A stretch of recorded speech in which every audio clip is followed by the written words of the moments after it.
Hello guys, welcome back to the second part of the last minute revision video, which is based on company accounts.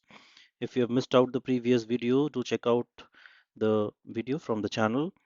It is there. The link is in the description box below as well. You can find it on the channel. If you are new to the channel, then hit the subscribe button and the bell icon to receive notifications whenever a new video is shared for your complete preparation. This is the previous video that we have covered, last minute revision on partnership accounts, and this one is going to be on company accounts. Without further ado, let's get started. So the first chapter that we have is issue of shares for joint stock company. We have issue of shares and preference shares. Here we have the differences between equity and preference shares, जो short questions के लिए काम आएगा. अगर कुछ भी यहाँ से एमसीक्यू आता है, शॉर्ट क्वेश्चन आता है, इजीली यहाँ से तुम लोग उसको पिकअप कर पाओगे और लिख पाओगे. जर्नल एंट्रीज यहाँ पर है. Issue of shares at par, so bank account debit to share application account and share application account debit to share capital account. अगर क्वेश्चन में स्पेसिफाई कर देता है इक्विटी शेयर है या प्रेफरेंस शेयर है, सो जर्नल में भी वो स्पेसिफाई कर देना. शेयर के साथ इक्विटी शेयर अलॉटमेंट या प्रेफरेंस शेयर अलॉटमेंट ऐड हो जाएगा. अलॉटमेंट की एंट्री है share allotment account debit to share capital and receiving the allotment money is bank account debit to share allotment. ये चीज़ ध्यान रखना, कभी कभी स्टूडेंट्स कंफ्यूज हो जाते हैं. एप्लीकेशन में ही सिर्फ पैसे पहले मिल जाते हैं, बाद में हम शेयर कैपिटल में ट्रांसफर करते हैं, और अलॉटमेंट के बाद से, अलॉटमेंट होने से उसके बाद पहले हम उसको ड्यू करते हैं और फिर पैसे मिलते हैं. कॉल का भी सेम फंडा है. Share first call account debit to share capital account and bank account debit to share first call. Second call है तो share second call account debit to share capital and bank account debit to share second call account.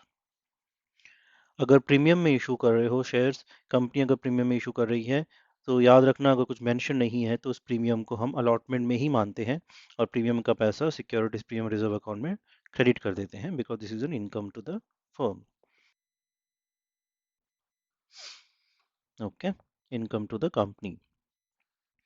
Securities premium reserve, ये बहुत important topic है. किन चीज़ों के लिए securities premium reserve का पैसा यूज कर सकते हैं, and only for the following purposes as per the Companies Act. इसको हम लोग इसके बियॉन्ड नहीं जा सकते, और ये क्वेश्चन में आता भी है, एमसीक्यू में आ जाएगा जी. 3 ठो दिया हुआ है, 4 दिया हुआ है, उसमें आइडेंटिफाई करो कि कौन से पर्पस के लिए सिक्योरिटीज प्रीमियम रिजर्व का पैसा यूज नहीं कर सकते. यहाँ पे ये 4 के लिए यूज होगा सिर्फ. पहला, to write off the preliminary expenses of the company, to write off the expenses, commission or discount allowed on issue of debentures, to issue fully paid bonus shares to the shareholders, and to buy back its own shares and other securities of the company. तो इन 4 चीज़ों के लिए securities premium का पैसा use हो सकता है. इसके अलावा कुछ भी अगर दिया रहता है तो उसको फिर हम लोग यूज नहीं कर सकते. और इसी फंडा के बेसिस पर जब हम लोग शेयर फॉरफीट करते हैं, तो प्रीमियम का पैसा अगर कंपनी को मिल चुका होता है ऑलरेडी, वो हम लोग डेबिट नहीं कर सकते ड्यूरिंग फॉरफीचर. प्रीमियम का पैसा फॉरफीचर में डेबिट तभी होता है जब वो पैसा नहीं मिला होता है कंपनी को. ठीक है. Then accounting entries for premium देख लेते हैं. पहला है bank account debit to share application account, then share application account debit to share capital to securities premium reserve. अगर क्वेश्चन में बोला हुआ है कि प्रीमियम के पैसे एप्लीकेशन मनी में इंक्लूडेड है, received along with application money. If received on allotment, then entry हो जाएगी share allotment account debit to share capital to securities premium reserve account, and then bank account debit to share allotment, and this amount will include the premium money. अब चले आते हैं next topic पे, which is issue of shares for consideration other than cash. यहाँ पर बहुत सारे students को डाउट होता है.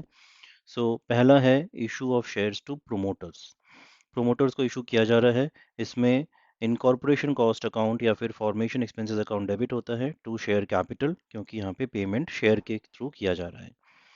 Similarly issue of shares for purchase of assets. Assets खरीदा है कंपनी ने और पेमेंट के जगह पर शेयर्स दिए जा रहे हैं, sundry assets account debit to vendors account, यहाँ पे सन्ड्री एसेट्स है, अगर क्वेश्चन में मेंशन्ड है कौन सा एसेट खरीदा गया है तो उस एसेट का नाम लिख देना, और वेंडर का नाम दिया है तो वेंडर का नाम भी लिख देना।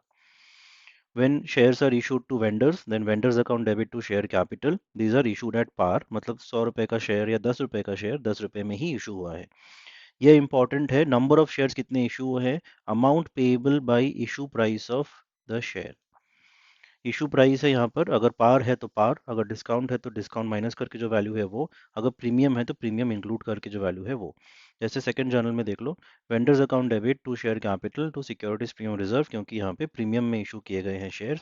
कितने शेयर इशू किए गए हैं, अमाउंट पेबल जिसको बोलते हैं the purchase consideration divided by issue of share including the premium amount the issue price. ठीक है, ये बहुत ज़रूरी है क्योंकि किसी किसी शॉर्ट क्वेश्चन में दे देता है कि कितने शेयर इशू किए हैं वो कैलकुलेट करके बताओ, तो ये फॉर्मूला जानना ज़रूरी है। कॉल्स इन अरियर्स, जब पैसे नहीं मिले, ड्यू डेट चला जा चुका है या किसी शेयर होल्डर ने पेमेंट नहीं किया, can be allotment money, can be call money, तो उसका जर्नल ये है, calls in arrears account debit to the respective call account. और जब पैसे बाद में मिल जाते हैं तो bank account debit to calls in arrears account होता है। ठीक है, ना किसी किसी केस में कॉल्स इन अरियर्स को अकाउंट को यूज़ नहीं किया जाता, डायरेक्टली पर्टिकुलर कॉल से माइनस कर देते हैं, but I would suggest it's better to use calls in arrears account. Now calls in arrears पे इंटरेस्ट भी होता है जो कंपनी चार्ज करती है डिफॉल्टर से जिसने पेमेंट नहीं किया टाइम से। ठीक है, ये कंपनी के लिए एक इनकम है, इसलिए interest on calls in arrear credit हुआ है और कंपनी को जो पैसे मिले वो बैंक अकाउंट डेबिट हुआ है, और इसी इंटरेस्ट को company statement of profit and loss में ट्रांसफर कर देगी। So interest on calls in arrears account debit to statement of profit and loss. ठीक है, नाउ ये चीज़ ध्यान देने वाली है, अगेन 10% रेट ऑफ इंटरेस्ट पे कॉल्स इन अरियर का इंटरेस्ट चार्ज करेगी कंपनी, अगर कुछ भी मेंशन नहीं है, तो this will be as per the articles of association of a company. ठीक है, तब अगर साइलेंट है कंपनी का रिस्पेक्टिव कुछ नहीं है तो table of the Companies act company follow करेगी जिसमें 10% लिखा हुआ है और वही चार्ज होगा। अगर कंपनी के आर्टिकल्स में कुछ और दूसरा रेट ऑफ इंटरेस्ट दिया हुआ है तो कंपनी वो फॉलो करेगी जो क्वेश्चन में मेंशन रहेगा। कॉल्स इन एडवांस, ये है कंपनी के लिए एक एक्सपेंस, क्योंकि कंपनी को पैसे टाइम से पहले मिल गए किसी भी कॉल के और कंपनी को उस पर इंटरेस्ट देना पड़ रहा है। तो यहाँ पर है पैसे पहले मिल गए हैं तो bank account debit to calls in advance हुआ, और इसके ऊपर calls in advance to respective call account जिसके पैसे पहले मिल गए हैं, ये हुआ कॉल्स इन एडवांस का एंट्री। और इस पे अब इंटरेस्ट पे चले आते हैं, इस पे भी अगर कुछ मेंशन नहीं है तो कंपनी 12% पर एनम के रेट ऑफ इंटरेस्ट पे इंटरेस्ट देगी। सो लेने के टाइम 10% है बट देने के टाइम 12% है। ये कंपनी का एक्सपेंस है, इसीलिए interest on calls in advance account debit होगा टू बैंक अकाउंट, फिर इसको भी statement of profit and loss में ट्रांसफर कर देंगे। तो statement of profit and loss account debit to interest on calls in advance, ये हो गया interest. Over subscription of shares, जब लोग ज़्यादा शेयर्स के लिए अप्लाई कर देते हैं then the number of shares which company is issuing, और यहाँ पर कंपनी के पास तीन ऑप्शन हैं। पहला ऑप्शन, कंपनी फुल अलॉटमेंट करे टू द एप्लीकेंट्स और बाकी सबको रिजेक्ट कर दे। ठीक है, या फिर कंपनी करे प्रो राटा अलॉटमेंट मतलब प्रोपोर्शनल अलॉटमेंट, या फिर थर्ड ऑप्शन है अ कॉम्बिनेशन ऑफ टू, कुछ हद तक फुल अलॉटमेंट करे और कुछ हद तक प्रोपोर्शनल अलॉटमेंट करे। ठीक है, यहाँ पे ये टेबल है, ये चार्ट है जिससे समझ में आएगा व्हाट इज द फ्लो। पहली एंट्री, for application money received bank account debit to share application account. ठीक है, इसके अब दो पार्ट हो जाते हैं। जब पहला ऑप्शन है यहाँ पर application money for allotted shares, जो यहाँ पे कोई एक्सेस एप्लीकेशन मनी नहीं है, अब share application account debit to share allotment मतलब इतना हमने अलॉट कर दिया है। ठीक है, अब आता है एक्सेस एप्लीकेशन मनी, जो पैसे हमें एक्सेस मिले हैं कंपनी को for excess number of applications, तो इसका भी अलग पार्ट है।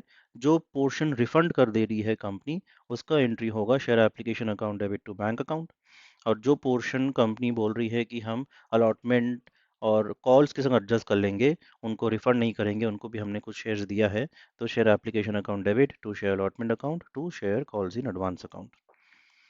ठीक है, इन दोनों को कंबाइन करके हम जनरली ये एंट्री देखते हैं हमारे बुक्स में, share application account debit to share capital to bank to share allotment to calls in advance. तो ये एंट्री और ये एंट्री, इन तीनों को कंबाइन करके ये फाइनल जर्नल बनता है। अंडर सब्सक्रिप्शन अगर है तो इसका मतलब है लोगों ने फुल सब्सक्रिप्शन सारे शेयर्स के लिए सब्सक्राइब नहीं किया, they have subscribed for lesser number of shares, that is called under subscription, but minimum subscription जो थ्रेशोल्ड है वो मीट हो चुका है 90% का, so company is able to issue shares and form authorized capital, issued capital, reserve capital और pro rata allotment। ये हम सीखेंगे जब हम बैलेंस शीट भी करेंगे, कैसे ये इंपॉर्टेंट है इनको दिखाना। चले आते हैं नेक्स्ट इंपॉर्टेंट टॉपिक में, जो कि है forfeiture and reissue of shares and how to show them in the balance sheet. Forfeiture of shares है जब किसी शेयर होल्डर ने अपना पेमेंट टाइम पे नहीं किया है, कंपनी उनका शेयर्स फॉरफिट कर लेती है और जितना उसने पेमेंट किया है वो भी कंपनी के पास ही रह जाता है, उसको रिफंड नहीं करते। That is called forfeiture. Now forfeiture भी दो टाइप का हो सकता है, forfeiture of shares which are issued at par and forfeiture of shares which are issued at premium. ये है जर्नल। कैपिटल अकाउंट यहाँ पे यूज करते हैं, शेयर कैपिटल अकाउंट डेबिट। हमेशा याद रखना यहाँ पर कॉल्ड अप वैल्यू होता है, जितना भी कॉल कंपनी ने किया है। अगर कंपनी ने फाइनल कॉल नहीं किया है तो called up amount first call तक है, उस वैल्यू को लेंगे into number of shares forfeited. To share allotment, to share calls, to share forfeiture account. Now यहाँ पर टू शेयर अलॉटमेंट और टू शेयर कॉल्स दिया हुआ है, this is the respective amount which we have not received. Allotment में जो पैसे नहीं मिले और शेयर कॉल पे जो पैसे नहीं मिले, इन दोनों के बदले, दोनों को कंबाइन कर कर इनके बदले लिख सकते हो to calls in arrears, total पैसे जो नहीं मिले इन शेयर्स पे। ठीक है, ये वाला मेथड होता है जब कॉल्स इन अरियर नहीं यूज करते, but calls in arrear use करना इजी रहता है, तो यहाँ पर लिख देना दोनों की जगह पर टू कॉल्स इन अरियर सिर्फ एक बार और कंबाइंड अमाउंट बता देना। ठीक है, ये हुआ जब पार पे इशू होता है, बट जब प्रीमियम पे इशू होता है तब डेबिट साइड में एक और एंट्री चला आता है which is securities premium reserve account debit.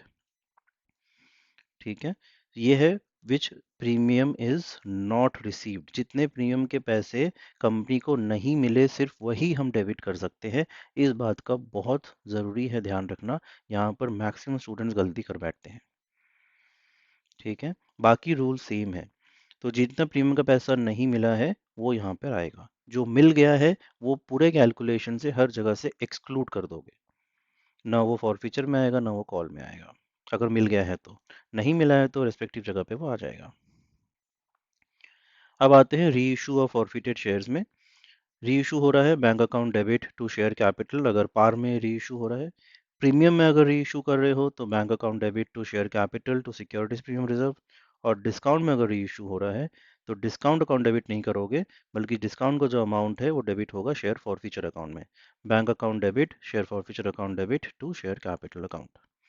और री इशू के टाइम फॉरफीचर का अमाउंट और री इशू का डिस्काउंट माइनस करोगे, जितने शेयर री इशू हुआ है सिर्फ उसका, और जो प्रॉफिट हुआ है that will be transferred to capital reserve. Share forfeiture account debit to capital reserve. ठीक है, और जो शेयर अभी तक नहीं री इशू हुआ है वो उसका अमाउंट शेयर फॉरफीचर में ही रहेगा।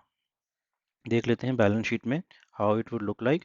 इक्विटीज एंड लायबिलिटीज के अंडर हमारे ये हेडिंग्स हैं, share capital, reserve and surplus and money received against share warrants. और ये है notes to accounts. Authorised capital और इशूड कैपिटल हमेशा दिखाना ही पड़ेगा, इसके लिए अलग से मार्क्स अलॉटेड होते हैं। अगर कोई इन्फॉर्मेशन नहीं है तो जिस तरह यहाँ दिखाया है dot dot equity shares of rupees dot dot each, अगर रुपीज का ये पता होता है 10 ईच है या 100 ईच है तो वो लिख देना, बट नंबर ऑफ शेयर्स में डॉट डॉट दे देना, बट ये दिखाना ज़रूरी है, इसके लिए भी हाफ ऑफ मार्क्स अलॉटेड होते हैं। ठीक है, सब्सक्राइब कैपिटल में सब्सक्राइब्ड एंड फुल्ली पेड है, और उसका दूसरा सब पार्ट होता है subscribed and not fully paid, उसका भी यहाँ पे दिखाना होगा। कॉल्स इन अरियर जितना भी है वो लेस हो जाएगा, और ये वाला फॉरफिटेड शेयर्स मैं बता रहा था यहाँ पे ऐड हो जाएगा, जितने शेयर्स फॉरफिट हुए हैं बट री इशू नहीं हुए उनका वैल्यू यहाँ पे आ जाएगा। ठीक है, अब चले आते हैं नेक्स्ट चैप्टर में which is issue of debentures. Debentures एक लोन इंस्ट्रूमेंट है, कंपनी डिवेंचर्स इशू करके मार्केट से पैसे बोरो करती है, पब्लिक से पैसे बोरो करती है। ठीक है। डिवेंचर्स के टाइप पढ़े ही होंगे कॉमर्स में, सिक्योर्ड डिवेंचर्स और मॉर्गेज डिवेंचर्स है, अनसिक्योर्ड और नेकेड डिवेंचर्स भी बोलते हैं।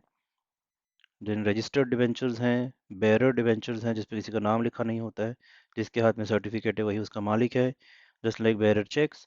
रिडीमेबल डिवेंचर्स है, इरिडीमेबल और परपेचुअल डिवेंचर्स हैं, कन्वर्टिबल डिवेंचर्स हैं एंड नॉन कन्वर्टिबल डिवेंचर्स भी हैं। इन सब के टाइप्स पढ़ लोगे फॉर शॉर्ट क्वेश्चंस अगर कुछ आता है तो। शेयर्स एंड डिवेंचर्स का डिफरेंसेस हैं। चले आते हैं अकाउंटिंग एंट्रीज में। When debentures are issued for cash, bank account debit to debenture application account, same share जैसा ही है। Debenture application to debentures account, सिर्फ डिवेंचर्स अकाउंट नहीं लिखते हैं हम, dot dot dot percentage debenture account लिखते हैं, क्योंकि हर डिवेंचर के साथ उसका रेट ऑफ इंटरेस्ट लिखा होता है। अगर 5% है तो टू 5% डिवेंचर्स अकाउंट, अगर 10% है तो टू 10% डिवेंचर्स अकाउंट लिखते हैं हम। लिख लेते हैं फॉर आवर अंडरस्टैंडिंग, ताकि याद भी रहे तुम लोगों को। यहाँ पे कोई परसेंटेज नहीं है तो अभी फिलहाल के लिए डॉट डॉट डॉट परसेंटेज लिख देते हैं।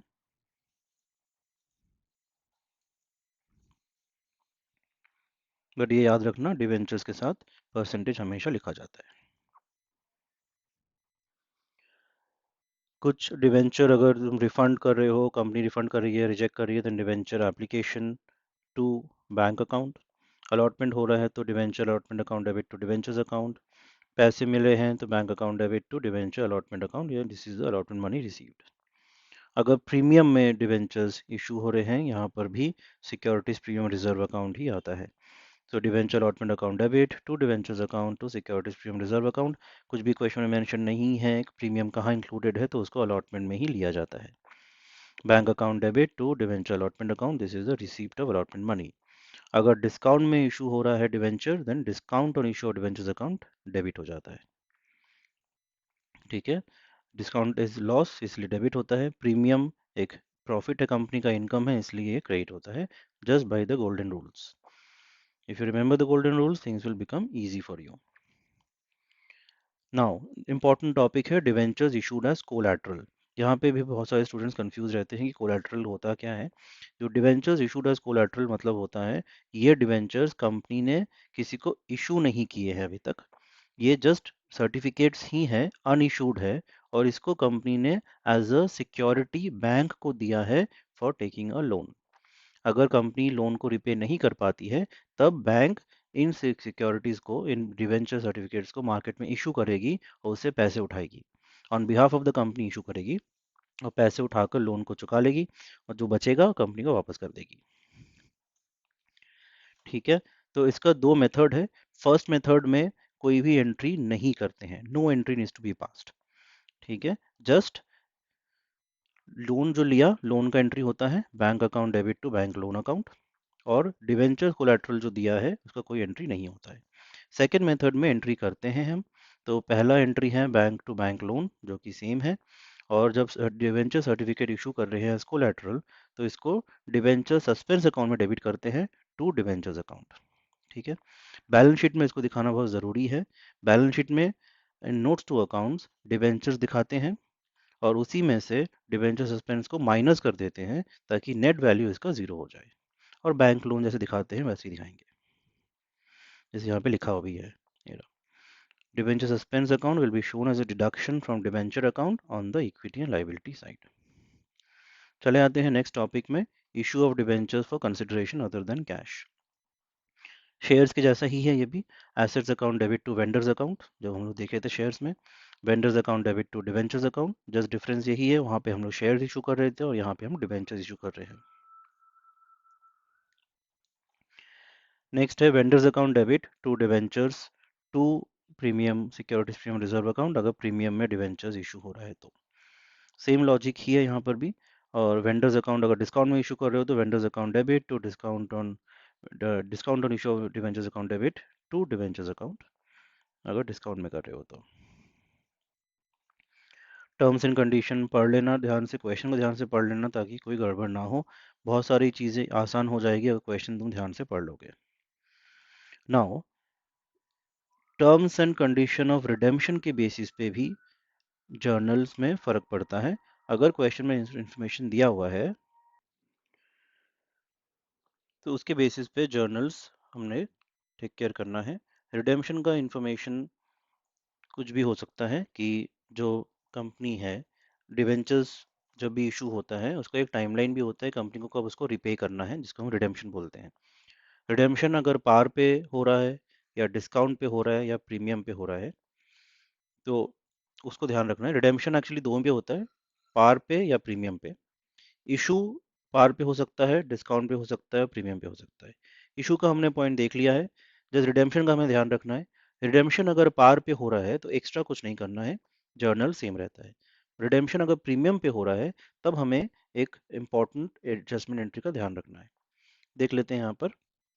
ये है पार। पार में सेम ही है, entry for issue and entries for redemption. Entries for issue इसमें कोई चेंज नहीं आएगा, ये सेम रहेगा। Bank account debit to debenture application allotment account and debenture application allotment account debit to debentures account. Redemption जब करेंगे मतलब रिपे कर रहे हैं तो debentures account debit to debenture holders account और debenture holders account debit to bank account. पूरे पैसे हमने पे कर दिए। ठीक है, ये रिडेम्पशन का एंट्री हो गया। अब चले आते हैं प्रीमियम पे, जहां पर कुछ चीजें हमें ध्यान रखनी है। यहाँ पे देखो, यहाँ भी प्रीमियम नहीं है, अभी भी डिस्काउंट है। Issued at a discount but redeemable at par. Issued at discount है तो discount on issue of debentures account यहाँ पे डेबिट हो जाएगा, बाकी चीजें सेम रहेगी। और जब हम इशू कर रहे हैं और जब हम इसको रिडीम कर रहे हैं उसका एंट्री भी यहाँ पे सेम है, क्योंकि रिडेम्पशन पे भी पार पे ही रिडेम्पशन हो रहा है। तो debentures account debit to debenture holders and debenture holders to bank. ठीक है, नेक्स्ट सिनेरियो पे चले आते हैं। Issued at a premium but redeemable at par. तो इशूड एट अ प्रीमियम है तो मतलब सिर्फ ये चेंज है, to securities premium reserve account credit हो जाएगा, बाकी सब सेम रहेगा। यहाँ पर भी बाकी सब सेम रहेगा रिडेम्पशन पे। अब चले आते हैं नेक्स्ट सिनेरियो पे, जहाँ पर इशूड एट पार है but redeemable at a premium है। तो इशूड एट पार है तो ये चीजें यहाँ पर ध्यान देने वाली है, क्योंकि रिडीमेबल एट अ प्रीमियम है। इशूड एट पार है तो यहाँ पे bank account debit to debenture application हुआ और debenture application to debentures account हुआ। हाउएवर रिडीमेबल एट प्रीमियम है मतलब ये कंपनी के लिए एक एडिशनल लॉस है, क्योंकि कंपनी प्रीमियम पे रिपे करेगी, इसीलिए ये लॉस यहाँ पे डेबिट होगा। Loss on issue of debentures account पे। सपोज 5% प्रीमियम है, जैसे हम बोला है 5 रुपया प्रीमियम है, this is the extra premium. तो ये 5 रुपये यहाँ डेबिट होंगे और इसी का जोड़ीदार account to premium on redemption of debentures account credit होगा, जहाँ पे 5 रुपये आएंगे।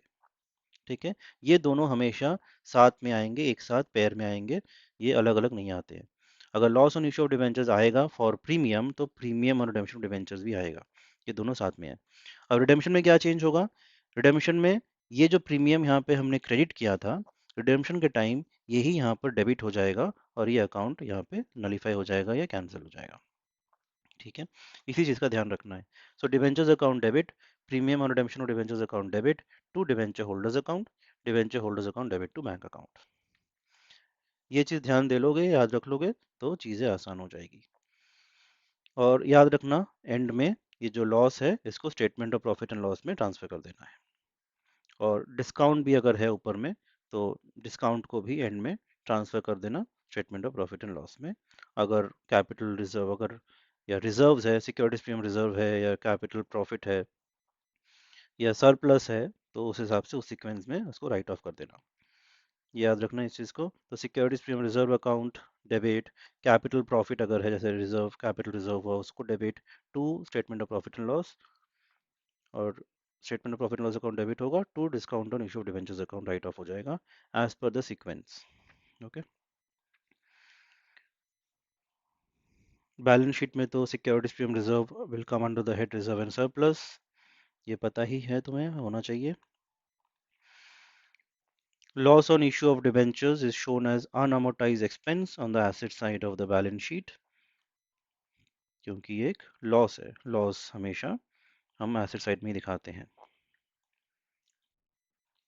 चले आते हैं नेक्स्ट सिनेरियो में। Premium issued at a premium, issued at a discount but redeemable at a premium. First entry same है, खाली याद रखना डिस्काउंट में इशू हुआ है तो अमाउंट चेंज हो जाएगा। Debenture application allotment account debit, discount on issue of debentures account debit जो कि 2 रुपये है वो यहाँ पे आएगा। जो डिस्काउंट ऑन इशू है। Loss on issue of debentures account debit होगा, ये है प्रीमियम ऑन रिडेम्पशन उसका लॉस, टू प्रीमियम रिडेम्पशन जो है वो 5 रुपये यहाँ पे आ जाएगा।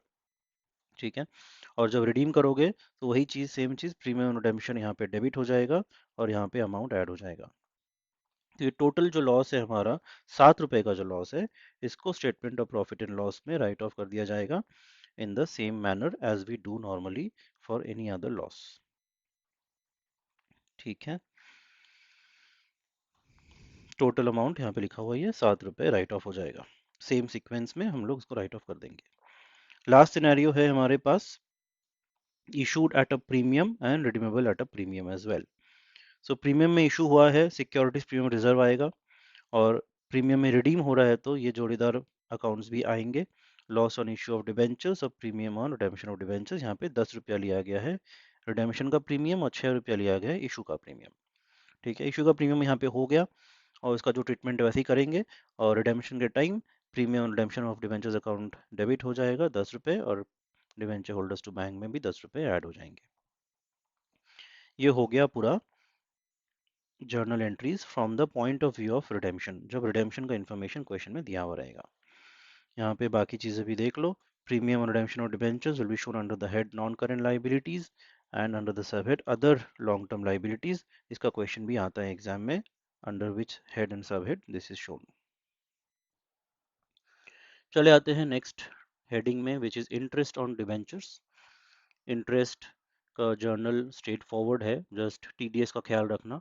क्वेश्चन में टीडीएस का इन्फॉर्मेशन अगर है, टैक्स डिडक्टेड एट सोर्स, तो उसको भी इंक्लूड करना पड़ेगा। Interest on debentures account debit to debenture holders account to income tax payable account, and then when interest is paid to the debenture holders to bank, and when tax is deducted, income tax payable to bank। तुम चाहो तो दोनों को club कर सकते हो। और last में ये इंटरेस्ट को स्टेटमेंट ऑफ प्रॉफिट लॉस में ट्रांसफर करना ही पड़ेगा, तो statement of profit and loss account debit to interest on debentures account. ठीक है, these are the interest entries. Interest ध्यान रखना फ्रीक्वेंसी क्या है, हाफ ईयरली है या फिर ईयरली है। हाफ ईयरली है तो साल में 2 बार आएगा, बट ट्रांसफर साल के एंड में ही होगा statement of profit and loss में। ठीक है, चले आते हैं नेक्स्ट चैप्टर में, रिडेम्पशन ऑफ डिबेंचर्स। ये चैप्टर सिर्फ आईसी स्टूडेंट्स के लिए है, सीबीएसई स्टूडेंट्स के सिलेबस में ये चैप्टर नहीं है, तो accordingly you guys can go through. Redemption of debentures जो अभी हमने देखा था, ऑलरेडी कुछ हमने पार्ट कवर कर लिया है कि रिडेम्पशन कैसे होते हैं, but there are some important points कि जो यहाँ पे ध्यान रखना है with respect to DRR and DRI. Debenture redemption मतलब होता है repayment of debenture. Now DRR और डीआरआई का कुछ इंपॉर्टेंट फंडा है जो तो ख्याल रखना होता है। डीआरआर का फुल फॉर्म है डिवेंचर रिडेम्पशन रिजर्व। कंपनीज को क्रिएट करना है ये reserve for redeeming the debentures before redeeming it, और उसका भी कुछ क्लॉजेज है। तो there is a video on the channel that you have to go through to understand this. Let me show you which one I'm talking about. Playlist में अगर जाओगे,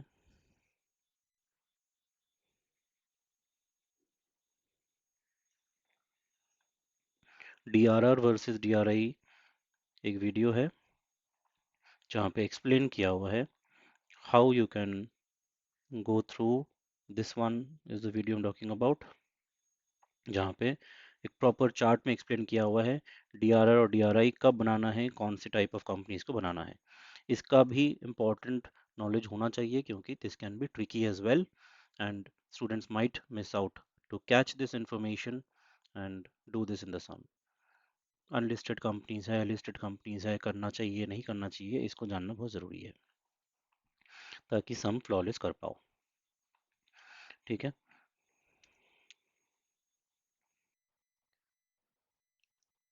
चले आते हैं मेथड्स ऑफ रिडेम्पशन में। जर्नल एंट्रीज है, पहले statement of profit and loss to debenture redemption reserve, यहाँ पे डीआरआर क्रिएट किया जा रहा है। ठीक है, सो इसका भी परसेंटेज है, 10% क्रिएट होता है डीआरआर। देन इन्वेस्टमेंट क्रिएट होगा, ये अप्रैल के महीने में होगा, अप्रैल 1 से 30 के बीच में किसी भी डेट में। अगर कोई क्वेश्चन में डेट दिया हुआ है तो वो डेट फॉलो करेंगे, नहीं तो चॉइस इज आवर्स, अप्रैल 1 या अप्रैल 30 हम कर सकते हैं। Debenture redemption investment account debit to bank 15% जितना डिवेंचर रिडीम हो रहा है उस साल में, उस फाइनेंशियल ईयर में, उसका 15% यहाँ पे इन्वेस्ट करेंगे। ठीक है। उसके बाद है amount payable to debenture holders, which is debenture holders to debentures account debit to debenture holders account. And फिर इनकैशमेंट हो रहा है तो bank account debit to redemption, debenture redemption investment account, जिसको डीआरआई अकाउंट बोलते हैं, टू इंटरेस्ट ऑन डीआरआई, को interest भी मिल रहा है साथ में, तो एनकैश कर दिए, फिर डिवेंचर होल्डर्स को पेमेंट कर दिए। This is encashment of the investment, then payment to the debenture holders to bank. ठीक है। और जब लास्ट में जितना डिवेंचर रिडीम हो गया है उसका 10% जनरल रिजर्व में ट्रांसफर कर देंगे। General debenture redemption reserve account debit to general reserve. ठीक है। सो ये था debenture redemption out of profits. Out of capital अगर है तो ये रूल याद रख लो, listed companies can redeem its 100% debentures out of capital, while an unlisted company can redeem maximum 90% of its debentures out of capital. कोई short question अगर आया तो काम आ जाएगा। Methods of redemption in lump sum, lump sum मतलब एक बारी में फुल डिवेंचर रिडीम हो रहा है। ठीक है। तो इसका अभी फ्लो सेम ही है जो हमने देखा अभी, statement of PL to DRR, then debenture redemption हो रहा है तो debenture holders to bank, and then DRR to general reserve. ठीक है। डिवेंचर रिडेम्पशन यहाँ पे एनुअल इंस्टॉलमेंट्स में हो रहा है बाय ड्रॉ ऑफ लॉट्स, मतलब हर साल एक particular amount of debentures redeem हो रहा है। तो इसका भी जर्नल उसी तरह फॉलो करते हैं। जस्ट याद रखना जितना डिवेंचर मेंशन किया है क्वेश्चन में उस पर्टिकुलर साल में उतना ही डिवेंचर रिडीम होगा। ठीक है। सो ये था डिवेंचर्स के बारे में। अब चले आते हैं फाइनल अकाउंट्स ऑफ कंपनीज। बहुत सारी चीज़ें यहाँ पे ध्यान देने वाली हैं about the heads and sub heads. ये है format, equities and liabilities. Format ध्यान रखना ये वर्डिंग चेंज नहीं होनी चाहिए in the main sum that you are doing.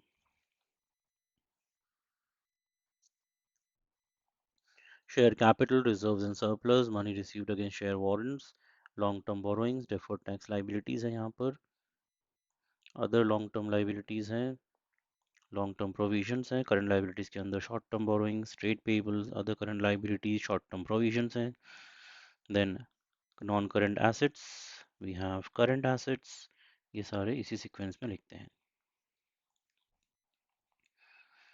Statement of profit and loss, इसका भी फॉर्मेट दिया हुआ है, this will help you in your comparative income statement and common size income statement, ये फॉर्मेट भी सेम फॉलो करना है। ठीक है।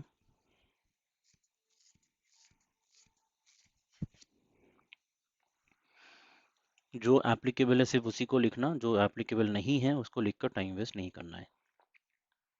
ठीक है। सो ये आ गया अब comparative and common size statement, जो कि मैनेजमेंट अकाउंटिंग का पार्ट है।